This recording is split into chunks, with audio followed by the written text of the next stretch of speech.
The world's 50 best restaurants 2019 was announced yesterday at a gala awards ceremony at Sands Theatre in Singapore's Marina Bay Sands, with French restaurant Mirazor taking the #1 spot. Here to share more with us is ST food critic Wong Ah Yoke. Hello. Hi. So you were there at the ceremony yesterday night. Yes, that's right. Could you tell us what it was like? Okay, when they announced the winner, Mirazor, the reaction was really, really wild. Everybody was like cheering the chef on. It was very boisterous. And that's because, the audience was made up of mainly people in the food industry. There was a lot of chefs, the food journalists, the food bloggers. And the chefs especially, they all know one another. It's like this whole network of brotherhood or whatever.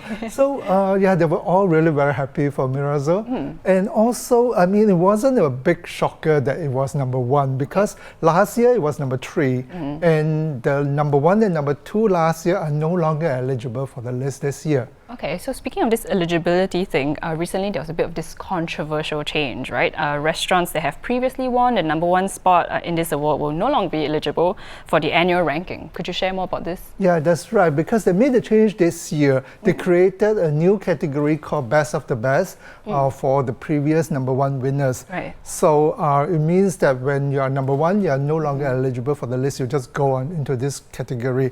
And it's controversial because, the story is that the previous #1s actually asked for this change because they were feeling the pressure of like staying on top all the time.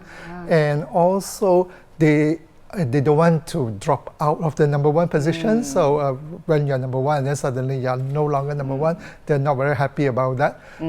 But the official version that the organizers say is that it's their decision to come up with this category because they want to be more inclusive. They want like other restaurants to get a chance at being #1. So it's not always being hawked by the same people. I see. Yeah. What are your personal thoughts on this? My thoughts is that, if you are the best restaurant in the world, you should be #1, right?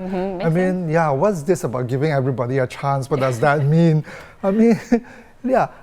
If you are like no longer in the category, does that mean you're still the best restaurant in the world? Yeah, and if you are now like given a #1 restaurant title, but there are like all these restaurants that are in this best of the best category. So how do you gauge which one is actually better than the other? You could be #1, but there could be 7 restaurants that actually might be better than you, but because they are no longer eligible, then you become #1. So like how prestigious is that, right? Yeah, I think it sort of devalues it kind of. That's right. And also for the restaurants in the best of best category, to be honest, diners always remember who's #1. And they remember the #1 this year, last year, maybe one more year. But 5 years ago, who remembers who is the #1? And after a while, I think diners just gradually forget about you. So it's not good for the ones in the best of the best category. In my opinion, I don't think it's good for anybody actually. Okay, well, you feel very strongly about this, and I'm sure people are in the comments down below are feeling very strongly about it too. So if you do feel very strongly about this, if you agree, if you disagree, do let us know in the comments down below. Thanks, Ah Yoke, for sharing your thoughts with us. So for more food-related stories, do head on to www.straitstimes.com. And those were our top stories of the day. Once again, I'm Kimberly. Thank you for watching The Big Story, and we'll see you tomorrow.